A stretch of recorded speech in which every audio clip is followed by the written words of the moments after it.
1, 2, 1, 2.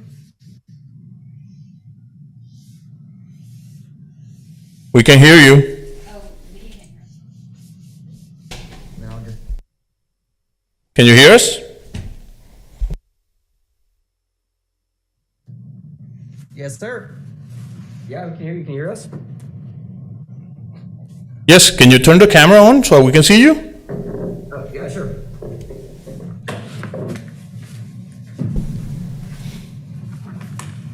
Nice. Yeah, that's pretty cool. I like it. Yeah, it's up and running. How are the speakers on that room? Are they loud? Or is it coming through the pucks on the tables, or where's the sound coming out of over there? Coming to the ceiling. Oh, it's in the ceiling? The ceiling. Yeah, the mics are on the tables. Oh, so those are just mics, the ones that are like and obviously red is muted and then green is like open mic. Yeah. Cool. But you want to come hear it? Yeah.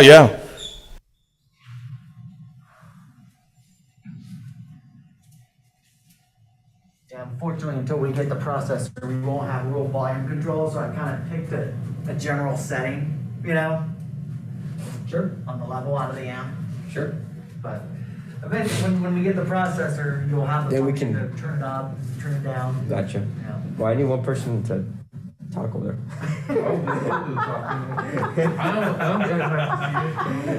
He's like, I need one over there. Oh, this is wow. Okay, see, so it doesn't matter where you're sitting on the table, it picks up your audio.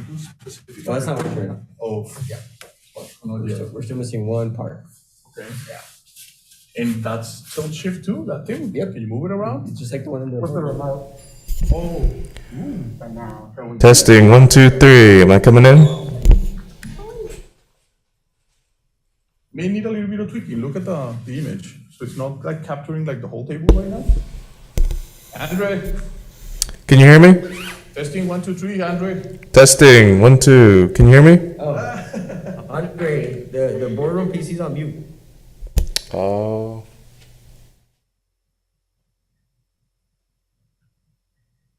Which view do you usually have up there on the screen? Huh? Which view do you usually have on the screen? Just the main screen? Yeah. Look, you can see yourself right there. And it's not like. No, yeah, I know. There's still some tweaking we can do, but yeah. Alrighty, now you should be unmuted. Okay, there we go. All right, Andre, go ahead and test it. Andre, testing 1, 2, 3. You can use any mic. And it's like, Testing 1, 2. Can you hear me? yeah, it's not very loud though. Turn up, use your PC Hold all the on. way up? Because I don't mind, it was loud. Yeah. I'll turn up in here. Hold on.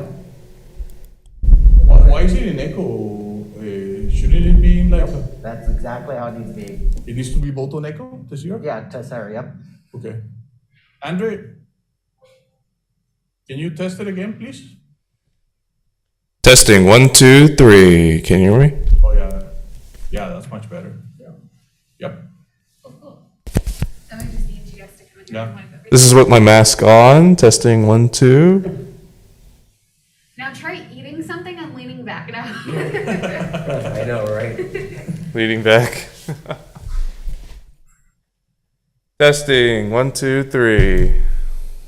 How is he talking? If the okay, no. Yeah. I got it. Yeah. It took me for a second because in the Zoom we're muted. Yeah. Okay. You wanna come here, Andre, and I'll go down there and start talking? Yeah, sure. Sounds good. Okay.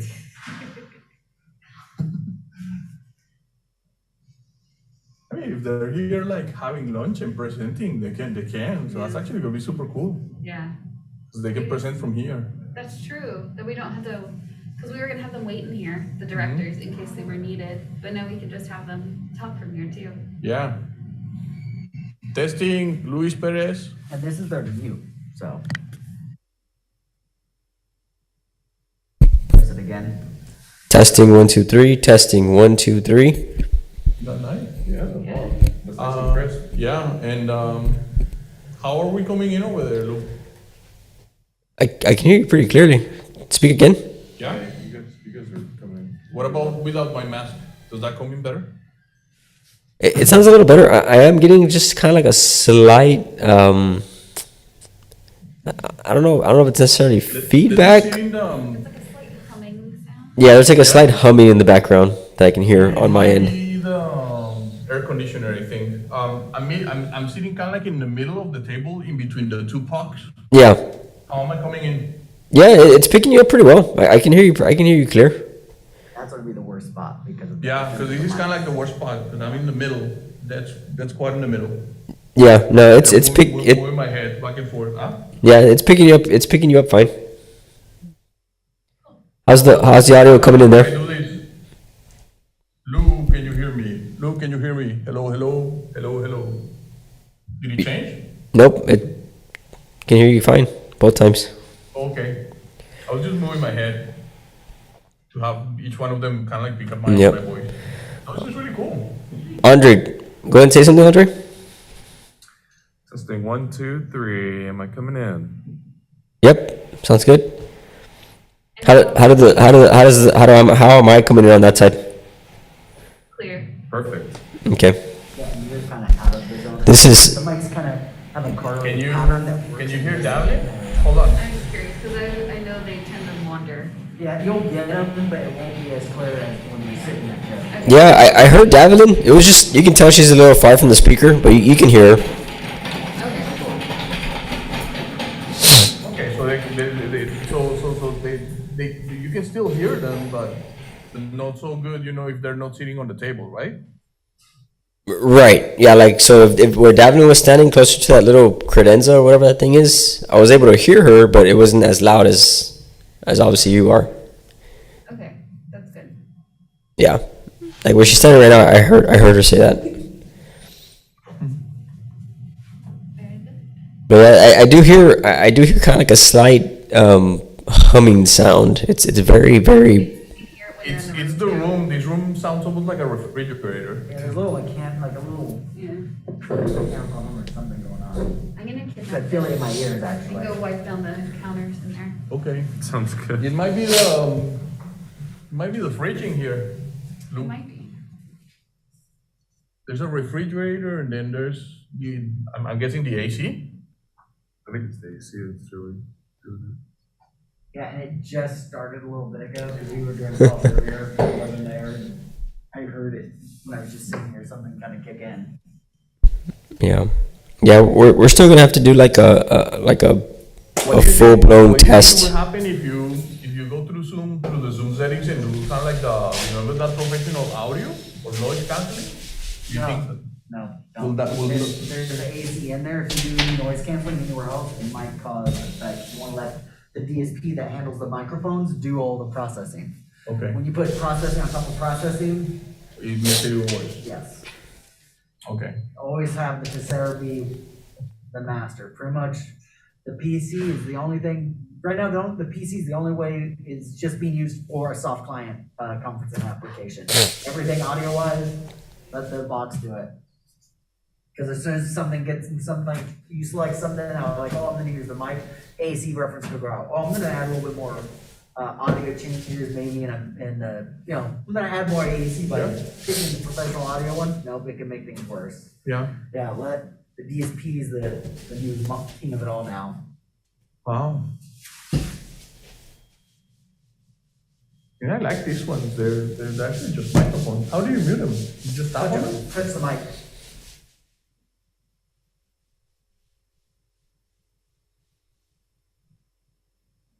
Wow. I had to change the logic a little bit because it's supposed to mute off the touch panel type Okay. scenario, so I had to do some quick logic making to, because if that one gets muted, watch mute that one. What?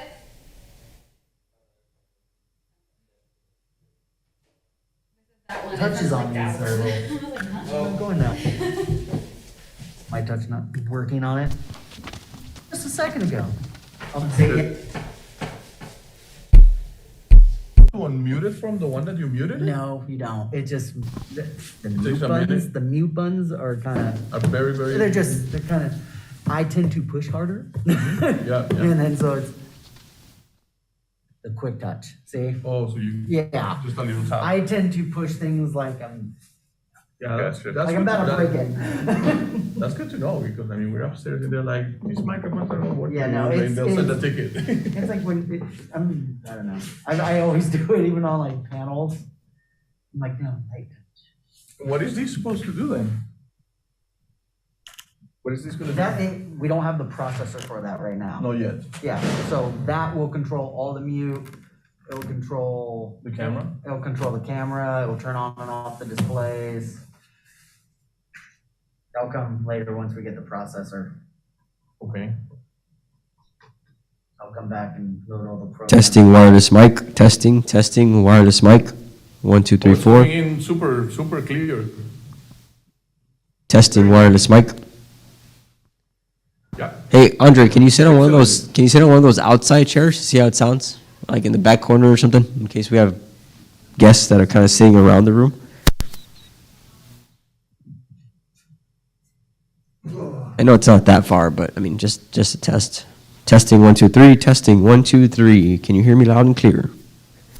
I can hear you, Lou. Can you hear me? Testing 1, 2. Yeah, I can, but you can definitely tell you're far from the mic, but it still picks you up a little bit. All right, cool. Well, we got the Zoom meeting up and running. And the mics are very sensible over here. So you're supposed to like tap them, to mute them, like really quick, rather than just press it. If you're gonna mute the mics. Oh, okay. Well, I mean, for the most part, that's like a table discussion. So I mean, they'll probably stay on the entire time. I mean, they don't have to be muting and unmuting them too If much. somebody's here and they want to talk into the meeting, then they're gonna be heard on the boardroom. So that's kind of cool. That's really cool. I like that. All right. Do we need to test anything else, Lou? No, I think that's it for right now. We just wanted to make sure we got the Zoom going up and we can hear it and everything like that in the commissioner's room. Are we gonna be ready for for a demo or not yet? We're gonna wait on the demo. Yeah, we may have to. Well, I mean, pretty much the system is ready to go for a demo, right, Richard? Yeah, So, got the camera and the mic working. That was the last part. We work on the network and to allow the application to run. yeah, I just gotta go upstairs and work on that one other space. yeah. So maybe this sometime like the end of this week. Well, I mean Thursday or Friday. Yeah. But I mean, since I've been in there with him, a lot of the time, I kind of got the system down as well. So it's not too bad. Alrighty. Yeah. All right. Cool. Thanks, Lou.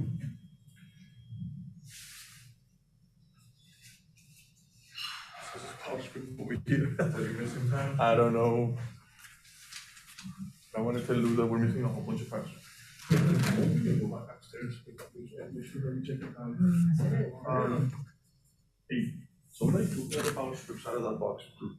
I could not find a single power strip. Out of the box? Yeah, the box. Yeah. The box. There's For one. the boardroom. I don't know, man. I had to, I went and dig into Warren's desk. I found one underneath, so I grabbed it, and then I went to that, and I grabbed another one. Did you look Another one with the box, yeah. the AV guys were in there or? No. What about that gray? The gray box, I found the extensions in there, but I don't know where the power strips are. Now I mean, the last time we used it was the last board meeting, yeah, I mean, and we put everything in there, so. Unless someone needed power strips, they just snagged them. yep. So I don't know, we may have to get power strips. 'Cause I don't know if these ones, I mean, one goes to the intern desk underneath, and then the other one I took it from underneath Orange's desk, but not his computer, but he was just there. Yeah, other than that, I think we're good.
You unmuted? Yeah, you're unmuted. Just any- Test. Test 1, 2, 3.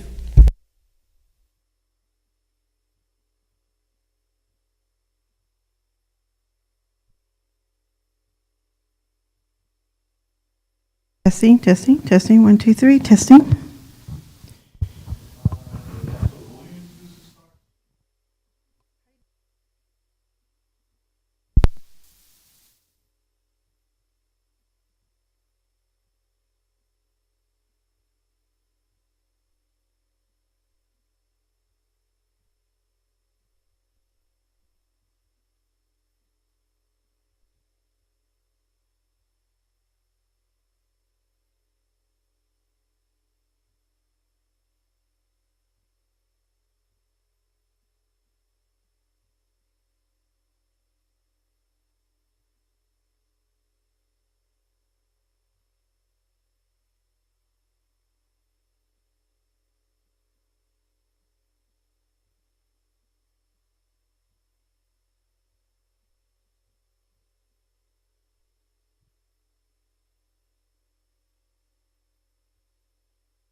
Dr. Chan.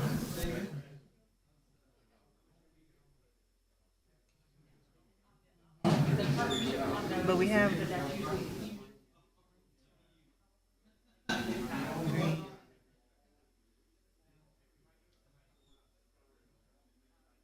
We have quorum.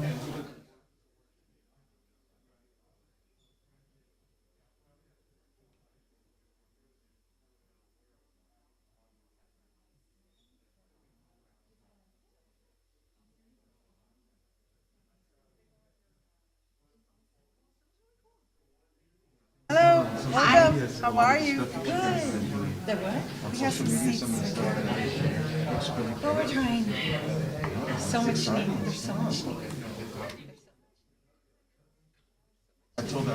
Indeed. Hello. You can have a seat wherever you're comfortable now.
Good afternoon. Ed, are we waiting for Dr. Guzman? We're going to go ahead? Okay. Okay, good afternoon, everyone. Welcome to the San Antonio Housing Authority regular board meeting. We are going to begin recording. Recording in progress. I want to remind everyone we are doing a hybrid meeting. With that, if anybody that is on the Zoom and has a phone and needs to mute or unmute, please use the *6. We also have all of the live transcription turned on as well.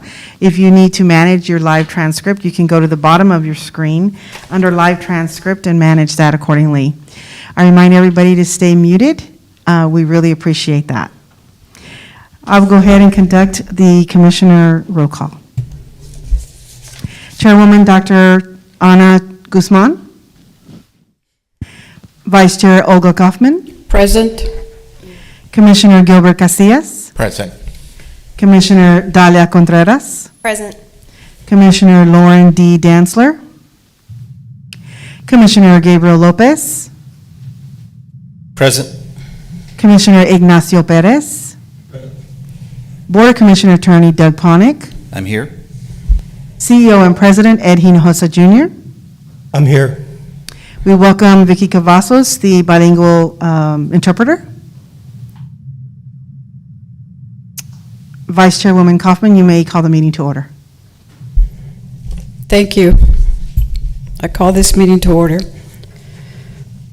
The Board of Commissioners or its committee may hold a closed meeting pursuant to Texas Government Code 551-071-076 for consultation concerning attorney-client matters, real estate, litigation, personnel, and security matters. The board or committee reserves the right to enter into closed meeting at any time during the course of this meeting.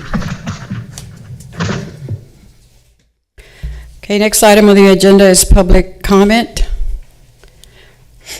Do we have any No, ma'am. citizens to be heard? No, ma'am, we do not. Okay, thank you.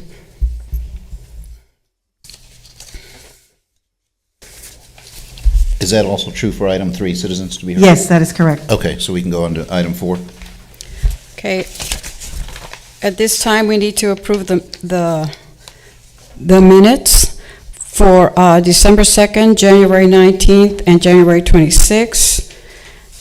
Do I hear a motion to approve these minutes? Motion to approve. Second. All in favor of for approval of this meetings, please say aye. Aye. Any opposed? Thank you. Motion passes. Thank you. Public hearing is agenda number 5, public hearing regarding Resolution 6211, authorizing the Las Varas Public Facility Corporation Multifamily Housing Revenue Note Series 2022 in the Las Varas Public Facility Corporation to approve Resolution 22LV PFC 0121, authorizing the bonds, the transactions related to the bonds, and other matters in connection therewith. Timothy Elcott. So this goes with item number 13 that's on the consent agenda. The board had previously, the committee approved this to be put on consent agenda. Well, anytime you issue bonds, you have to have a public hearing. And so if somebody was here, they would say they were for or against the project, and you have to do that beforehand. So it's more of a type of requirement to say, ask, is there anyone here to speak on the bonds? No one, so we can close the public hearing. Okay, we close the public hearing. Okay, agenda item, our consent items. Item number 6, consideration and approval regarding Resolution 6203, authorizing the award of contracts for carpet and flooring purchases, replacement, and installment to Impact Floors of Texas, Morby Enterprises, DBA Lone Star Carpet, and Ready Carpet Sales of Houston, Ltd., for an annual cumulative amount not to exceed $1 million for a period of 1 year with the option to renew up to 4 additional 1-year terms. Madam Chair, just to point out, you have 8 items, so I don't think you need to read the agenda items. You can, if you wish, just name the resolution numbers if you'd like. I do want to point out for the board that staff has asked to pull item 14 from today's agenda, not for discussion, but it's going to withdraw that item. That would be item 14, Resolution 6212. And there'll be a similar request made on one of the nonprofits. But for now, the board really is going to be asked to approve items 6, 7, 8, 9, 10, 11, 12, and 13. Okay, so we don't need the staff that were speaking on these, we don't. There's no need, if it's on a consent agenda, they've already been reviewed by the board through a prior meeting. Yes, ma'am. Afterwards, I'll explain what happened on number 14. After I'll be happy to discuss that with you. Okay, so we have consent items. We have 6, 7, number 8, 9, 10, 11, 12, 13 are the consent items. Item number 14 is being pulled. So do I hear a motion? I make the motion to approve consent items 6 through 13. Do I hear a second? I'll second. Okay, it's been moved and seconded to approve the aforementioned consent items. All in favor say aye. Aye. Aye. Any opposed? Motion passes. Now, I'll speak to 14 because we pulled it from the consent agenda. I just wanted the board to be aware. So last at the committee meeting, I mentioned that we had 4 projects that the NRP had brought us that were 9% tax credits. And for the folks that were not at the committee meeting, these are very competitive, and there's a limited amount of tax credits that are awarded to each region, and we happen to be in Region 9, which is San Antonio, New Braunfels. And we were very grateful for NRP to bring us these deals, because the nice thing about all 9% tax credits is because, and if you've probably heard about the new board training and stuff, is that 9% are very small, but they do serve folks that are 30% AMI as a matter of course. So in our region, we know for certain that 2 projects will be funded in our region, but we don't know a third place will be funded. Since the committee meeting, I had a call with Atlanta Pacific, which is a developer, and I also spoke to Jason Urchega, NRP, as well, and to make sure we all were getting the same scoring. And it looked like the best of these got third place. Third place may or may not get actually an award because there's not enough money by itself in this region, but there could be leftover money from the other regions that they could reallocate and go to Region 9, but it's not certain. And we wanted to make certain if we happen to have a deal that we knew would go, that we'd bring to the board so we'd at least get one deal. And so what I asked Ed or Mr. Hinojosa about was that the next committee meetings, we have to have these submitted by March 1st, and the next board meeting is March 2nd. If the next committee meeting could also be a special board meeting, because we have to act. And the Atlanta Pacific deal that was brought to us that's in second place, it's just north of Castle Hills, so it's in a good area. It's right behind a school over there. We would bring that to the board and show us a 9%. It really has the same unit mix that you saw on these other ones, but we believe that one will actually get tax credits, and so we wanted to bring that one forward.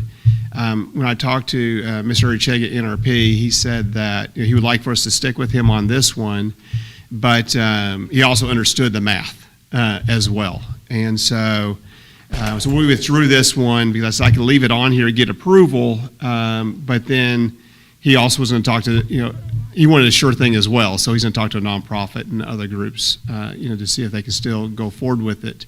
And we are only limited to doing one this year. Before, in prior years, we only could do 2 deals, but they capped our limit at $3 million of tax credits per year per entity. Each one of these are asking for $2 million, because 2 and 2 is 4. It's more than 3. We can only do one deal. And so we're bringing you the sure thing next board meeting, committee meeting, just so that we felt we'd at least have one deal. So that's the longer explanation on why we pulled this. A lot of speaking on that. Sorry about that. Thank you. Thank you for the explanation. Okay, thank you. Madam Chair, welcome. Thank you. I'm sorry, everybody. Item 15.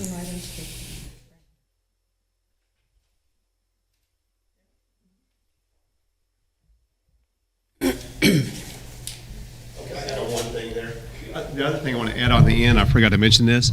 The other project is called Silver Oaks, and because sometimes it's hard to get signatures on, because it's going to be such a very short time frame from that committee meeting to the board meeting.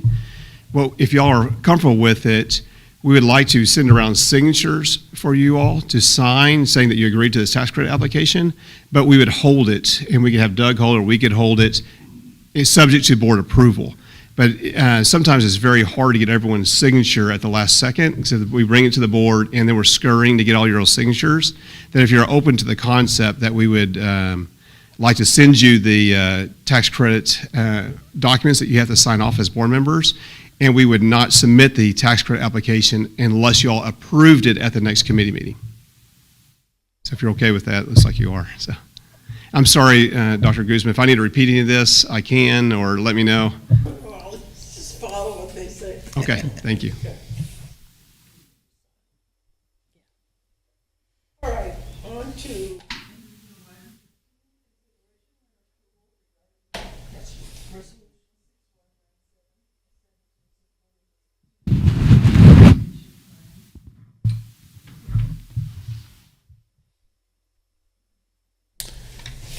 This is me also. So, I'm sorry. But I have Sarah Walmsley here, and she's from the city, and she's going to talk about the strategic implementation plan. And the very high level, and I'll let her go into it, is that they've worked very hard for the last few months to come up with a plan that is going to hopefully provide, over the next few years, quality affordable housing for San Antonio.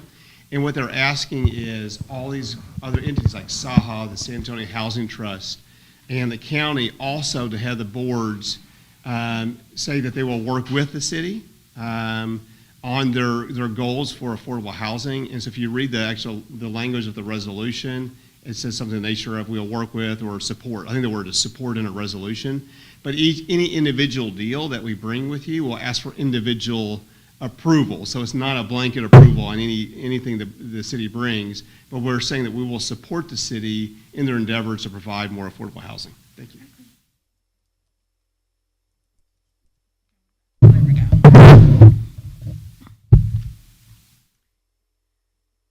Right.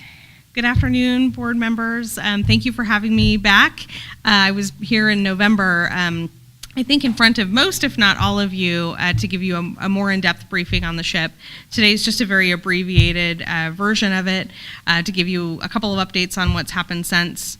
Before I jump into that, though, I do want to quickly acknowledge a few folks in the room, not least of which are Tim for his leadership on the steering committee for our ship process, Ed for his leadership on the Housing Commission, Richard and so many of the other staff within SAHA who have consulted or guided us in our development of the SHIP document. We've really been working hand in hand throughout the last year and a half on the development.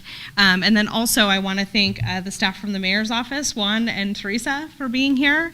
And our Chief Housing Officer, Mark Carmona, is able to join us today as well. All right. So a couple of updates. Since we were here before the Operations and Real Estate Committee in November, we have adopted the SHIP at a council level. That happened on December 16th, and council is very excited to get the work going, very excited to cement this relationship through the SHIP. So you'll recall that this is a 10-year vision, as Tim said, to stabilize the households in our community that are most at risk for housing stability.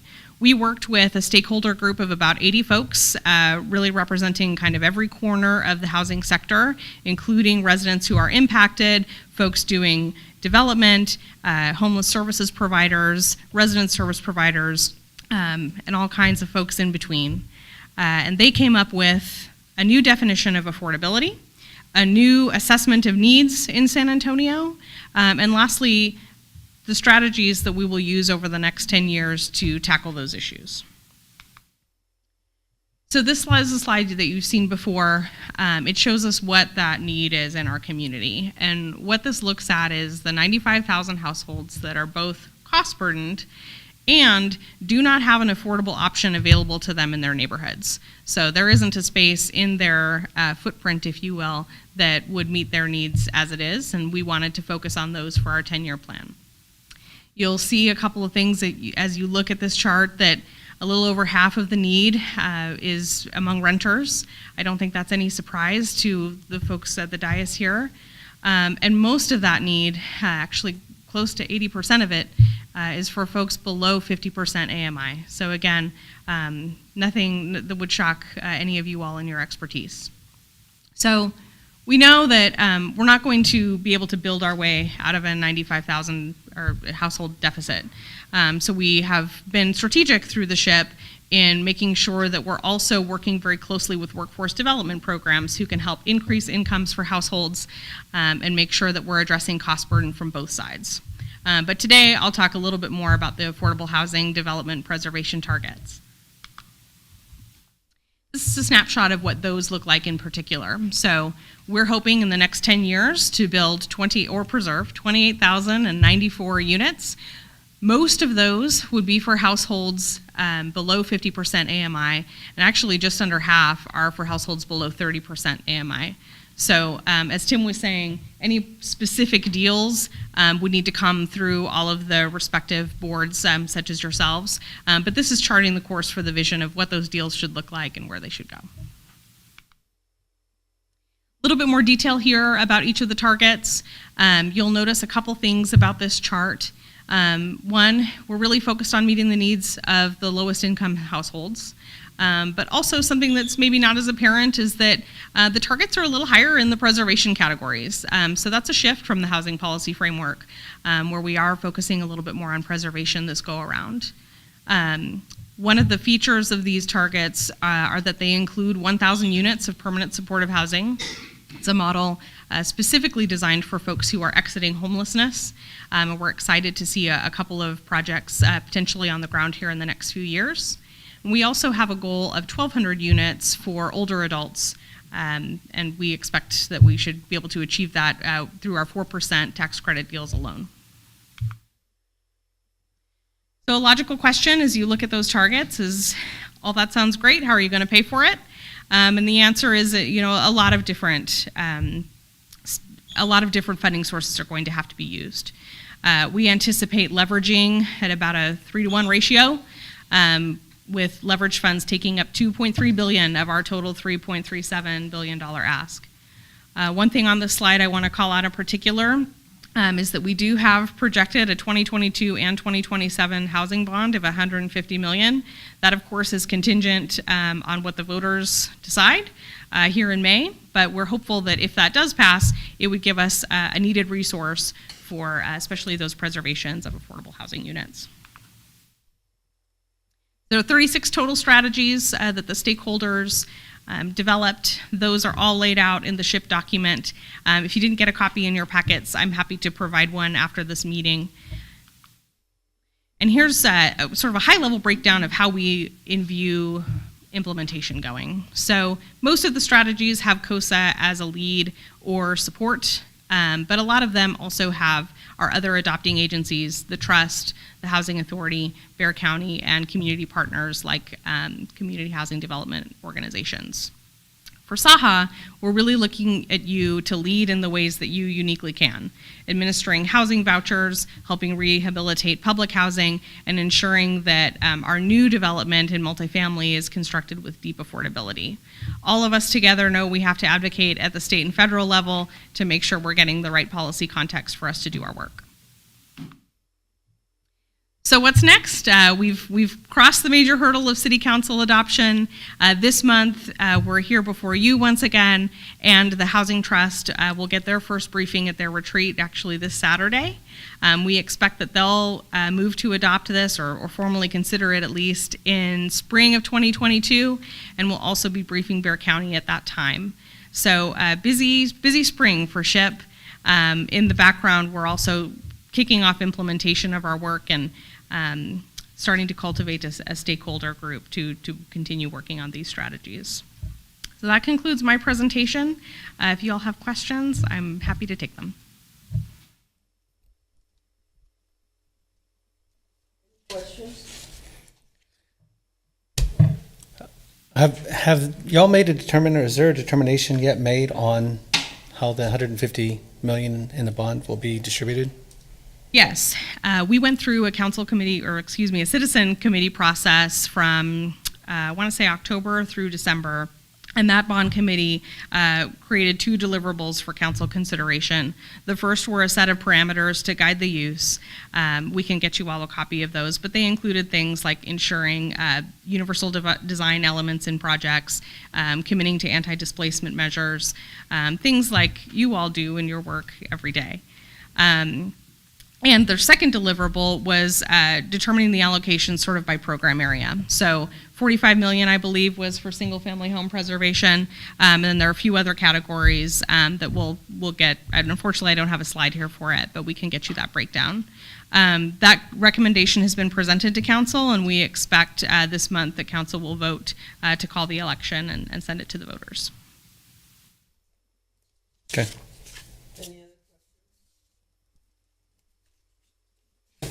Can we have your contact information in case we have other questions?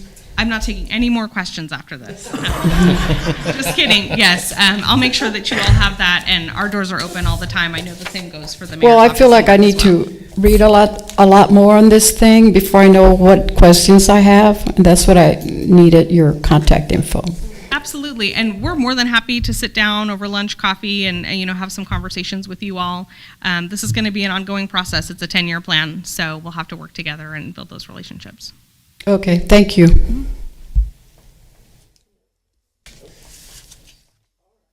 2016, Board of Commissioners Annual Election. Doug? I think we need to take action on 15, right? So there's a resolution, ma'am, for item 15 that requires action by the board. Resolution 6197. On this past item just now, Okay, all those in favor say aye. we need a motion first, though. I make a motion for Resolution 6197. I second. All those in favor say aye. Aye. Aye. Aye. Yes, same sign. Thank you, ma'am. Thank you. So yes, ma'am, we have the board elections, as you know, and we discussed this at the retreat. Every year, there is to be elections of the board. It's a local rule that, at times, because of changes on the board, turnover and so forth, doesn't necessarily get addressed when it is supposed to. And according to the rules of governance, it's supposed to occur every August. So you have before you the opportunity to have an election to select 2 officers of the board. There are 3 officers technically. The CEO serves as a secretary, but is a non-voting member on board issues. So really, you have a chair and a vice chair. And typically, we start with the chair office, ask for nominations. Nominations do not require a second, so people can put names into the hat, and then you just take a vote on each one until you get a majority for the nominee that gets selected, the successful nominee. Once we've done the chair can then take over the election for vice chair, or if you wish, I can handle both of them just to help the process along. And so we would do the same process for vice chair. Nominees are offered, no need for a second. Then you just take a vote on the nominees in the order that they were submitted for the board. So if you'd like, I can ask for nominees for the office of chair if you would like me to do that. Yes, go ahead. Okay, so are there any nominations for the office of chair? Nominate Dr. Guzman. Okay. Are there any other nominations? And based on the experience with LBJ, do you accept being nominated for this office? Yes, I do. He was one of the few people who said, I will not accept a nomination. Okay, so there are no other nominations. I would still say as a formality that there be a vote. So all those in favor of Ms. Guzman, Dr. Guzman serving as your chair, say aye. Aye. Any opposition? Okay, congratulations, Dr. Guzman.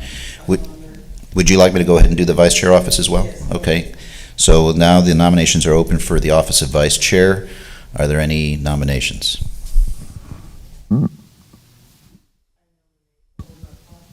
Okay.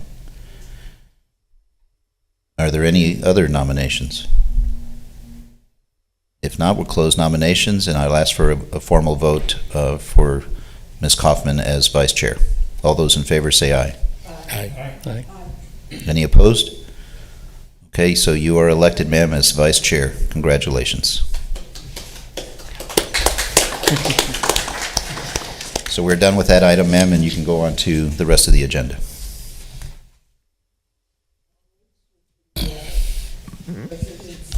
Discussion regarding resident concerns. Are there any resident concerns? Yes, there's a question that has been raised about our preparation for the winter storm. So Brandy's going to talk a little bit about what Saha is doing to prepare for the colder weather coming in the next few days. Good afternoon, Commissioners. I know that there has been some inquiries about what we're doing in order to prep for the cold weather snap, though doesn't look like we're getting anything today, right? It's almost 70 degrees outside. I think last year, a lot of us learned what it takes to be prepared. I think many of us, city included, we saw the conditions that none of us thought we would have, right? City shuts down, power goes out, no one has water, all of those. And so we took that as an opportunity to always revisit our emergency preparedness plan as an organization. And so for months after the event, we revised, we looked, took best practices, and really redeveloped our emergency preparedness plan with the understanding that it was a living, breathing document and that we would always revisit. Fast forward to almost a year later, and here we are talking about a cold weather snap and the city potentially having to deal with ice again. I think all of us, our fingers are crossed that what happened when we prepared 3 weeks ago, that tomorrow will be the same thing, that we just overly prepared and we don't get to deal with the ice that shuts down the city.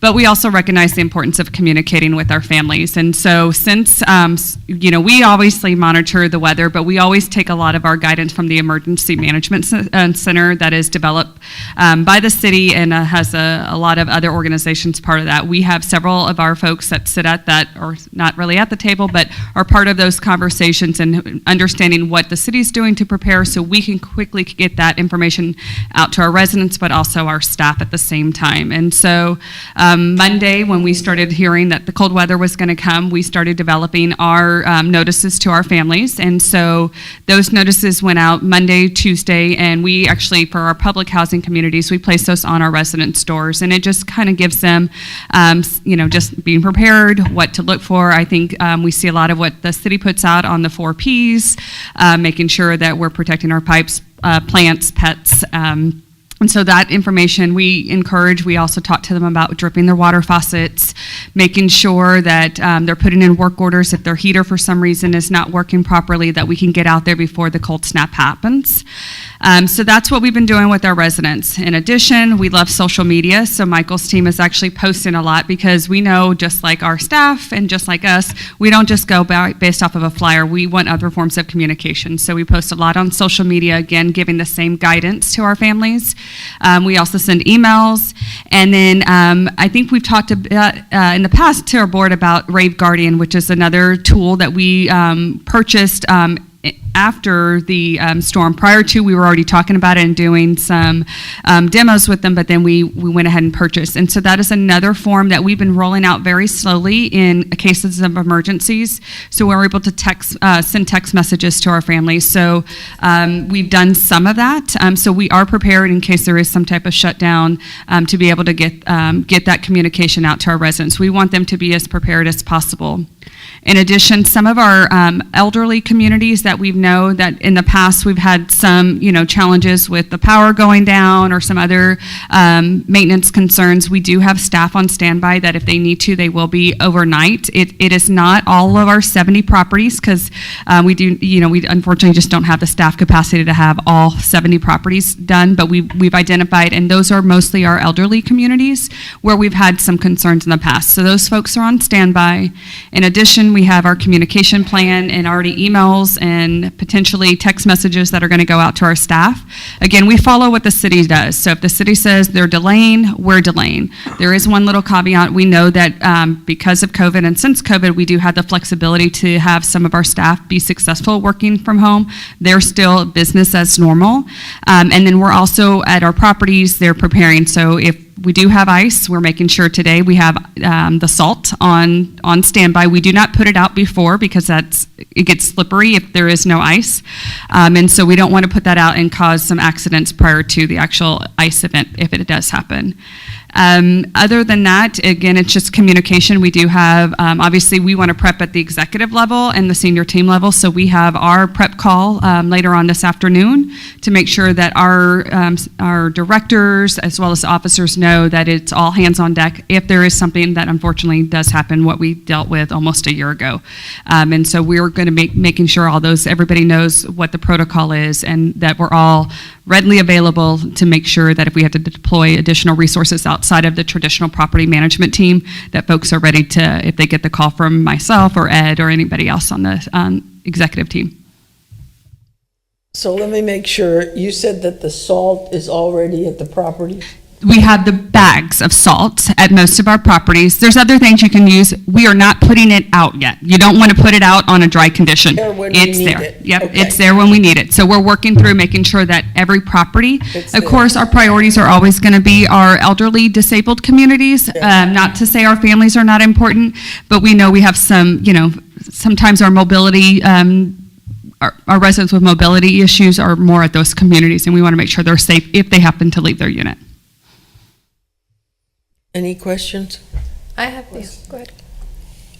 I have a question about the elderly communities, especially the ones that live in high-rises.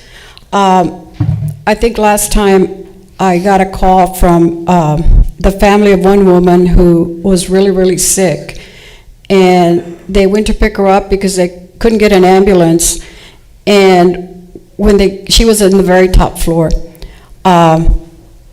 And her son had to carry her all the way down the stairs from the top floor because he thought there was no emergency elevator that was working. And when I talked to staff, they said there was an elevator, an emergency elevator there that was working, but he didn't know that and he didn't see any signs. So my question is, can you make sure that you have signage for the elderly, especially the ones that will get picked up by their family, because they don't know the building and they don't know any of that stuff. So this poor guy carried her all the way downstairs, took her to the hospital, and she passed away in the hospital. So I just want to make sure that that's taken care of. Absolutely. So I will make sure those signs are up, just so other commissioners are aware. When we do have, not all of our properties have generators, most of our high rises do, but generators are not intended to power the entire building during an outage. They're intended to have emergency lights, and at some properties, if there's 2 elevators, it only generates 1, right? That's what the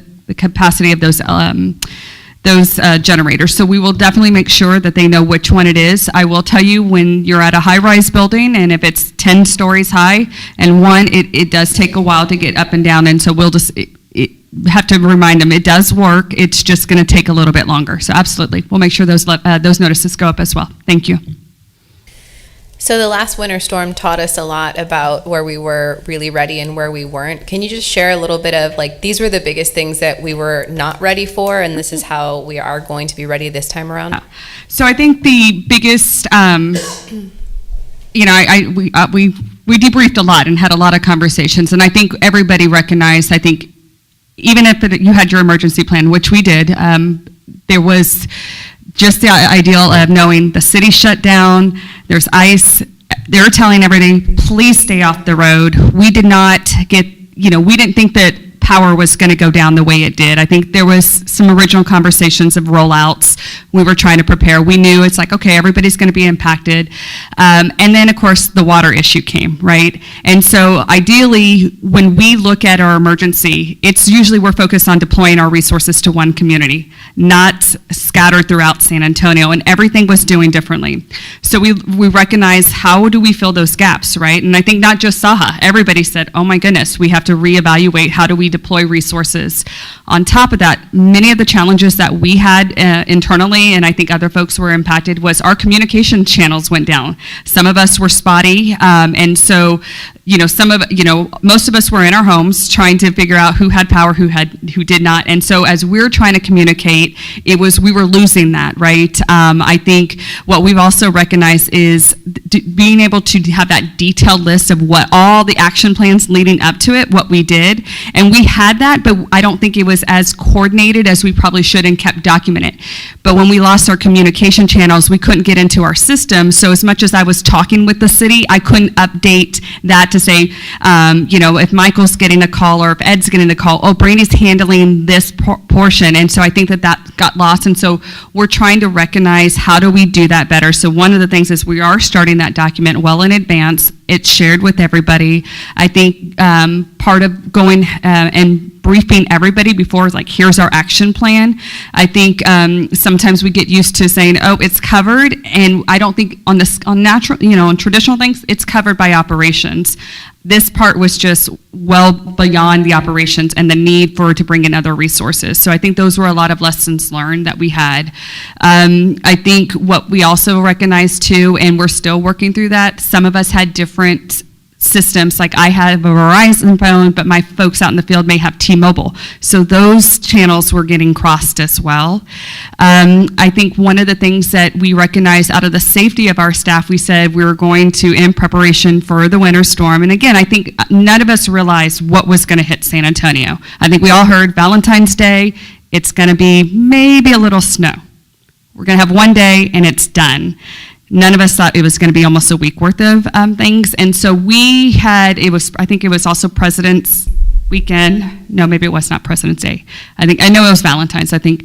But we were telling staff, out of safety, we want you to stay home. What we probably needed to identify is some of our essential folks to get deployed, but also not knowing, knowing that some of our staff, they don't live 5 minutes away from the community they work at. Some live in Lavernia, some live in Floresville. It's really identifying other staff members that can come to those communities while we're waiting for those folks to travel in a safe capacity. And so that's what we, just over the last year, we've really been thinking through that process and making sure folks understand, yes, your role is a maintenance tech, but it also means during this time we may have to bring in additional resources just to help make sure. Some of it is just making sure our residents are okay. They may not be able to fix something, but having that conversation to say there is a SAHA representative on the property, please let us know, we're here to help. The other thing is, water, right? Again, we didn't realize water was going to go down, and so we've traditionally had some water at the properties. We're making sure that we kind of have that on site just in case. It's probably at least to be able to give a couple of bottles of water while the system's down. So those are things that we've looked at and really tried to improve and be better prepared for these things. You mentioned that that you had like additional resources out of the normal. What are those out of the normal resources that you'll have ready? So out of the normal, that's where the meeting with the senior team, right? It's letting them know that if we need to have you kind of just go to the sites. I think that's what we heard, right? And hearing back from the community, it was saying it would have been nice to know that SAHA was here with us. And so they may not be the traditional property management staff that I'm used to at the community, but there's somebody that I can know that's there. I think we're going to be able to utilize Rave Guardian as much as we can to get communication out. I think that's a huge critical communication because we know we're not going to be able to do the letters the day of the event, right, if something does happen. But what we can say is we can try to send communication through emails and through text messages just so our families know that we are trying to get resources to them. It's just going to take us a little bit longer. I think also setting up realistic expectations, right? Knowing that our staff too is also dealing with some of these weather events, and out of safety, we need to make sure that they, they're not rushing to the property, but they're safely getting there. Because we did have, unfortunately, some last year as staff was trying to get to the communities, they were getting into accidents because of the conditions of the streets as well. Got it.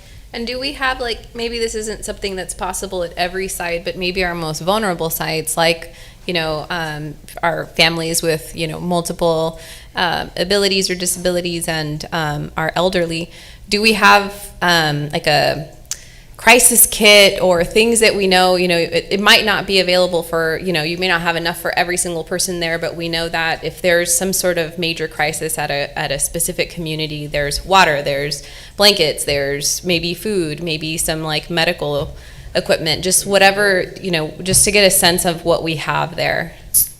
We will have water. When it comes to medical necessities, because there's so many different needs, those are hard to kind of maintain. We have basic kits at our communities, which is always a good opportunity for us to make sure we have, maybe some Band-Aids or whatever may happen. But when it comes to our families, it's, again, everybody, we do, unfortunately have some of our residents have different medical reasons, and we don't. It's like basic. Yeah, basic and kits. so we do know that there's opportunity. I think one of the concerns was medication, like being in the refrigerator and trying to figure out how do we keep this refrigerated so they're not losing their medications. And so, what we've also talked about is in some of the community rooms, if there is the opportunity to, bring in portable generators in the future, which we do have a contract. It's just trying to get that timing wise, that makes sure that we have a place for our families to go. That's the other thing. We are making sure that our families do know that the city is opening up their warming centers. They call 311, and my understanding in speaking with the city or talking with staff, 301 is providing the transportation, and so hopefully they don't need to go there, but that is an option for our families as well. And someone has told me a few of them have opened it up for their pets as well, because I do know oftentimes their companion is their fur baby. Awesome. This is all really great. It makes me wonder if, we say like, share your plans with those that it's intended to benefit. So I don't know if there's any collaboration with like the local resident council presidents or, whoever is is a leadership role in the community to say, here is the plan, here's what we've made different, here are emergency contacts, as someone on site that can also hear it and give feedback, right? Like, hey, one thing I heard, it's not there, and this was a big issue for us. Just as that next level of feedback, you know, if that isn't already happening, could be a great next thing.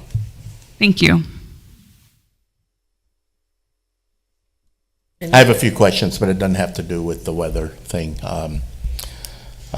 I know that you all came out in the last winter storm, and as far as I'm concerned, you all did a great job on getting water to the properties, taking cases of water to all the different units and stuff like that, and checking in on people. We were lucky that we're on a hospital grid, so where I live, we didn't lose electricity, but there were people that did, and I know that a lot of times residents come together and look after each other and take care of them. So hopefully it doesn't happen again this weekend, but we never know. Fingers crossed. I think we're all.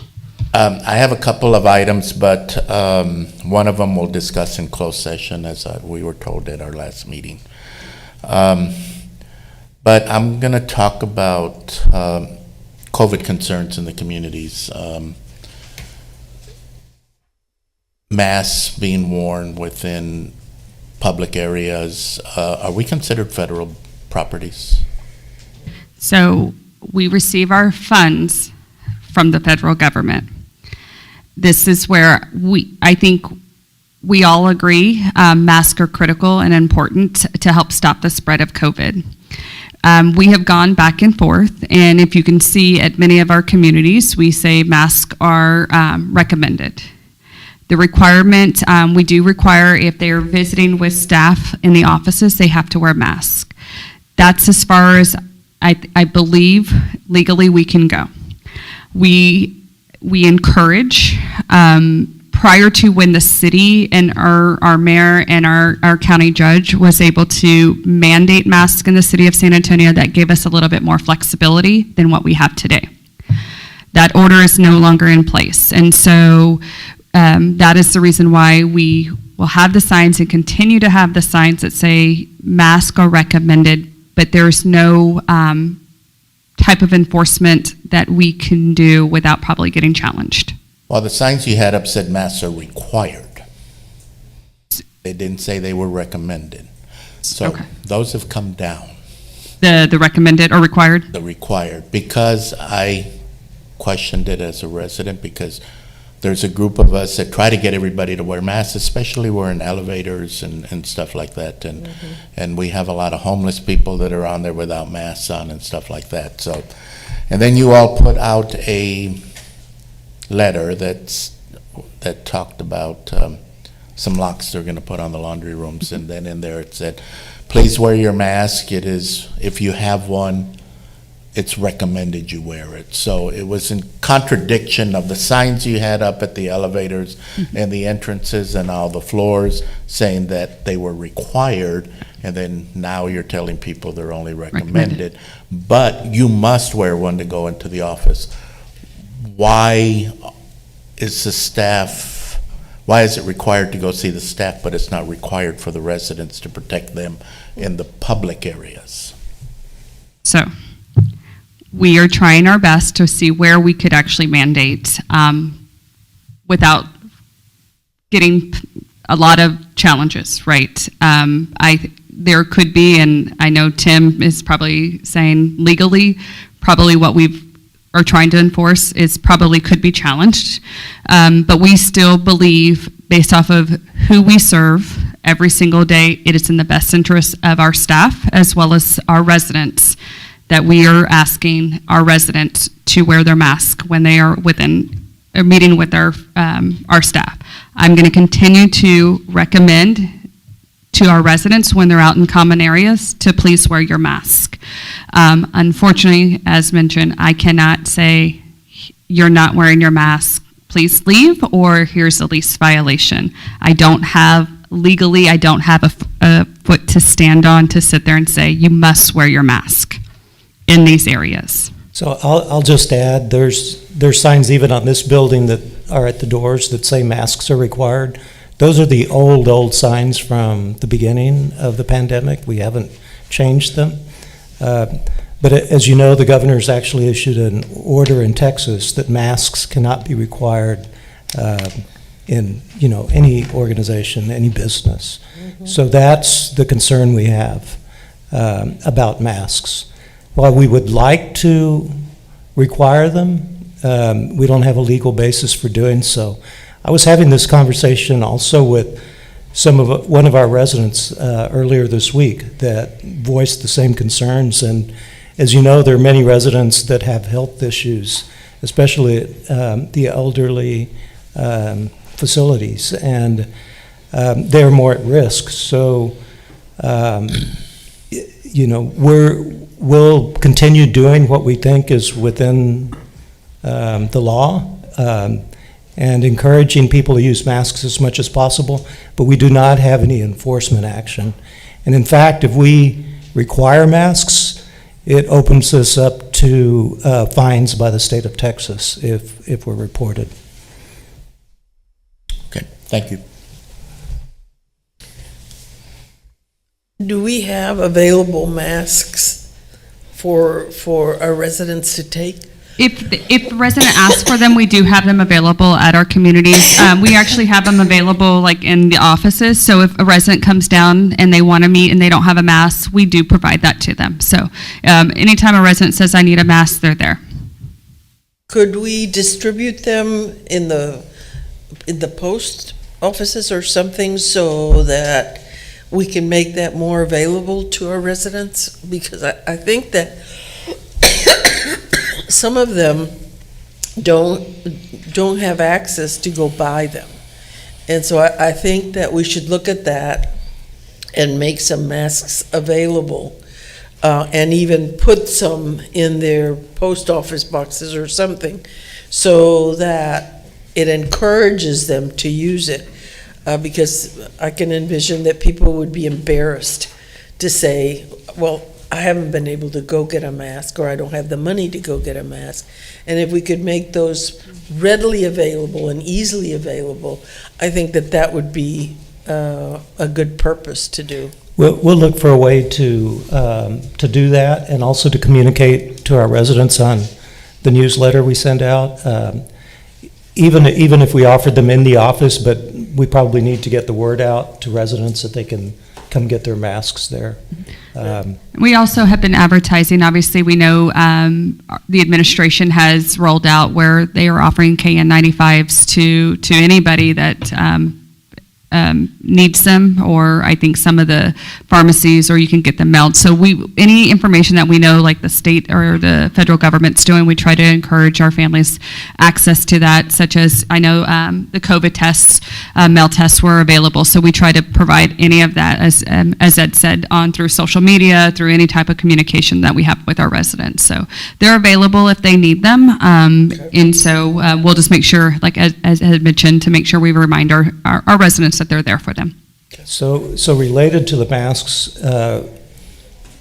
there's also the vaccine, right? So we now require anyone applying for a job at Saha to be vaccinated, so that is a requirement. What we've been unable to do is require existing employees to become vaccinated. We've encouraged it. At the beginning, we were offering an incentive for people to do that. But we still have, I think the number's about 80 or 90 employees that are not vaccinated at Saha. And so we'll continue to encourage them to be vaccinated, because really it's for the safety of our community. That's right, yeah. Madam Chair, I do want to say, though, that most residents know that the masks are available in the office, because the manager's good about letting them know about that. The problem is that the people that don't wear them do not want to wear them, or refuse to wear them, and they're like, they don't have to, they don't want to, and so they don't. And that's the main problem, and a lot of those people are the younger people, or they bring a lot of people in to the building, and they have people in their apartments and stuff. So that's the worry that a lot of the older residents have versus the younger residents that we have in there. Yeah. That's something we'll have to learn how to live with, I think. Thank you. Mr. Ed, the President's report?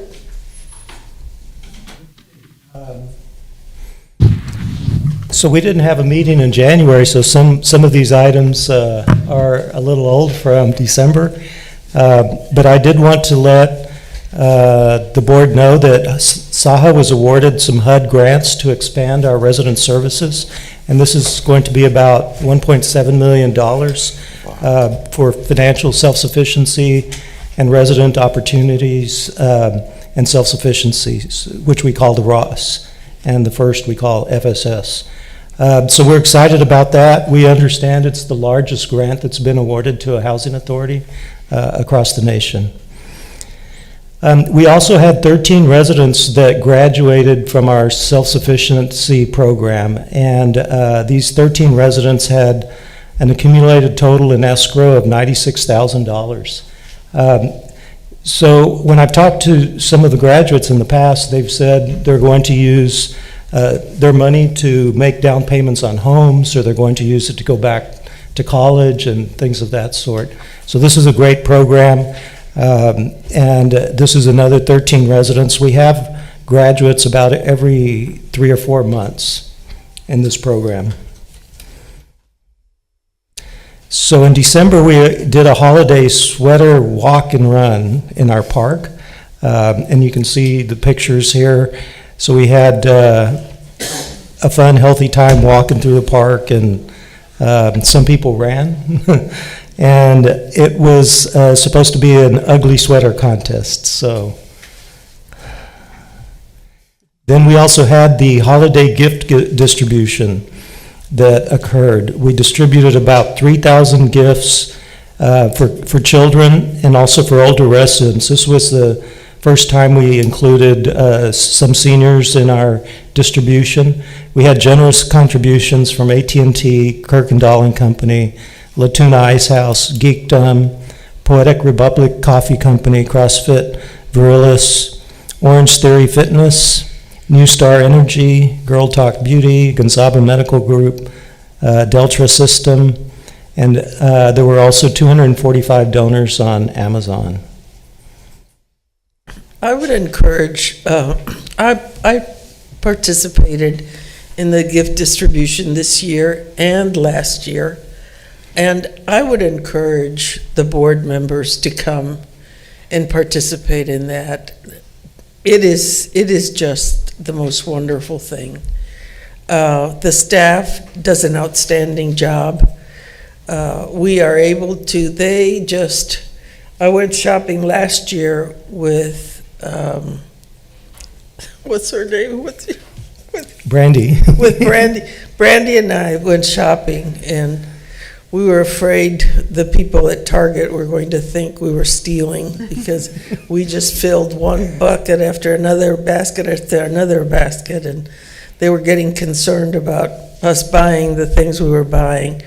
But I would encourage you to come to the gift giving. It is a wonderful way to see the kids and to be part of this wonderful atmosphere that we create.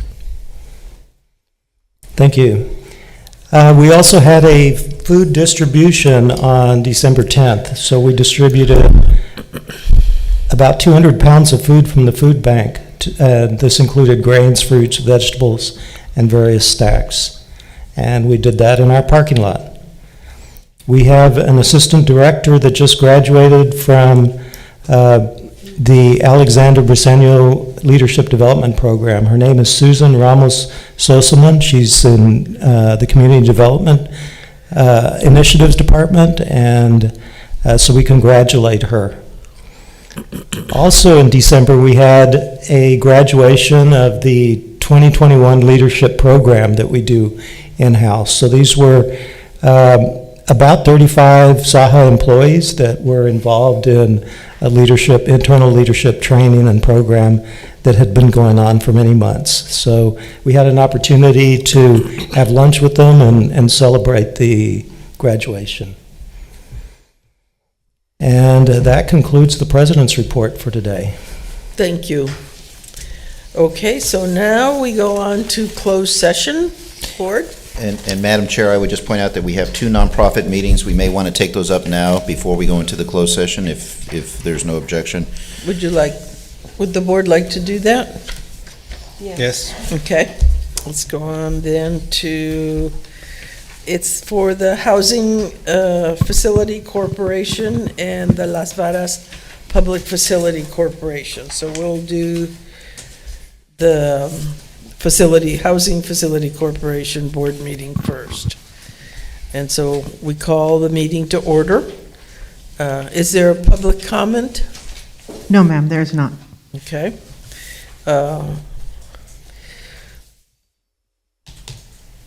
Is there a motion to approve the minutes for October 2021? I make the motion to approve the minutes from October.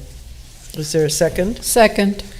All those in favor say aye. Aye. Aye. All those against, same sign. Motion passes. Consent items from 4 through 6, ma'am. 16. Well, so these are the Housing Facility Corporation has items 4 through 10, but as was mentioned at the main meeting, items 7 through 10 are being pulled by staff from this agenda so that they're not to be acted on. So your consent, Okay. so your consent agenda then really consists of items 4, 5, and 6. 4, 5, and 6, Yes, ma'am. okay. And then when will the other ones be brought forward? That's the open-ended Tim question that he was prepared to talk to you about more. We will discuss those at the next ops committee meeting, because we're really looking at a replacement transaction for those 4 Okay, items. okay, so we're okay on, So I make a motion to approve consent items 4 through 6 for the Housing Facility Corporation. is there a second? All those in favor say aye. Aye. Aye. All those against, same sign. It passes. And that's all that was required for that meeting. You can adjourn that and then start the Las Vadas Public Facility Corporation meeting. Okay. We're calling the meeting to order. Is there any public comment? No, ma'am. I need a motion to pass the minutes, approved. Second. All those in favor say aye. Aye. All those against, same sign. Minutes approved. And then consent items 4, And 5. 4, and 5. I need a motion for those I make a two. motion to approve consent items 4 and 5. Is there a second? Okay. All those in favor say aye. Aye. All those against, same sign. Consent items passed. And that was the only business for that agenda. So now we can return back to the main agenda, the regular meeting. And if, with your permission, I can read us into closed session. Okay. So the board will be consulting with its attorney under section 551.071 of the Texas Government Code and receive an update on the semi-annual litigation status. The time is now 2:05. Recording stopped. I believe we'll be staying in this room for the closed session, and the recording equipment will be turned off, and so we can stay in this room. Okay, thank you.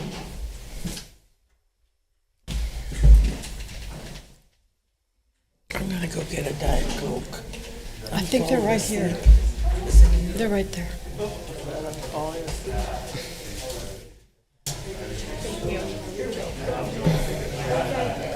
I wanted to make sure I gave you that. Oh, okay. I'll give you a call. Well, I would love that. Okay, Thank you. great. Thank you.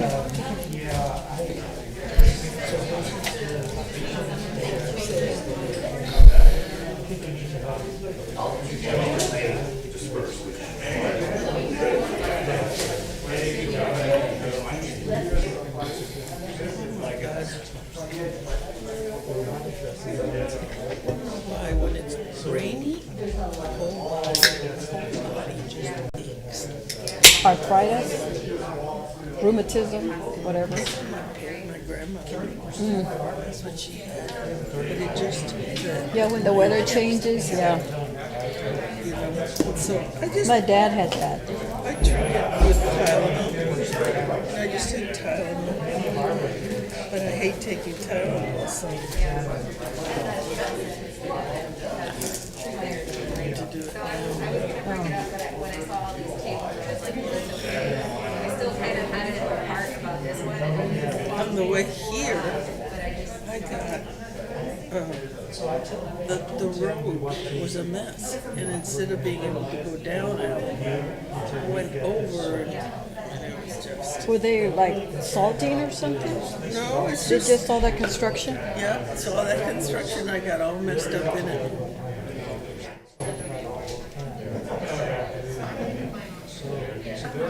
Yeah, I just go to Durango. Oh. There's, I miss all the, you get off on, well, it says on Chavez. You can get off I-10. Okay, oh, I-10. Where it says Santa Rosa? Yeah, oh, okay. Yeah, I come 35, I come down. Where do you live? In the Jefferson area? In Jefferson? That's right. We've lived there forever. I think we've lived there like almost 30 years, yeah. I used to love that area. It was so Yeah, it's a great neighborhood. There's so many people that I know that live there. Or that have moved there. So it's sold that house. It was a spectacular house. Yeah, I remember we went to it. I think I went to it one time. Yeah. I forgot. We had fundraisers. Might have been. Fundraisers there, but it was just such a fabulous house. And then we thought, Delegation update. Haven't seen you in a while. Okay, yeah, that's fine. Other places we can buy. so I really wish I would still be in this. This is the litigation update we're going to go over today. Thank you. Don't go to sleep. It's not very exciting, but okay. it's kind of a I'll get good a thing. Coke. It's a good thing It's when up the to you. it's a good thing whenever litigation is not exciting. That means we don't have any major problems. Well, the prices of the houses have gone up a lot in that neighborhood. We keep getting letters from people wanting to buy our house. It's like, Oh, our house was gorgeous. It was the guy that owned that drink, that red drink. Big Red? Big Red or something like that. It wasn't Big Red. But anyway, he owned that company. That was my big, I was like, I didn't say anything because I was like, It's one I of the got big I think it's an important. And we sold it to a lawyer. I think his name is Lopez. His wife is a. yeah, Anna. Yes, the litigation update. She's a real good friend of mine. I think we went to a fundraiser there too when they bought the house, yeah. I forgot what it was for. Anyway, she's really good friends with Liz Provencio. That's how I met her. They have loved that house. They just, lived in it for years. It was a great. We sold it for $350. Oh, it's probably twice that now. We sold it for $350, and we bought it for $200. All of these are deals. And I redid some things. Not much though, but it had like a little casita for a maid, and that was great for them because they have all these kids, and she works and he works and they all work. So that little place for the maid was just perfect. It was separate from the house. Yeah. So it was private, and then it had a nice bathroom and a bathroom. So we had a lady live in it. And then she loved it. Just called mi casita. Tengo que limpiar mi casita.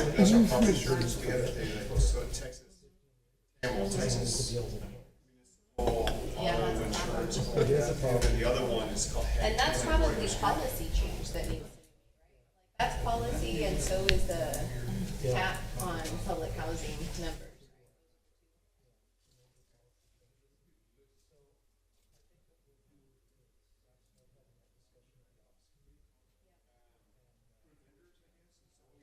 RPs and the ones we have.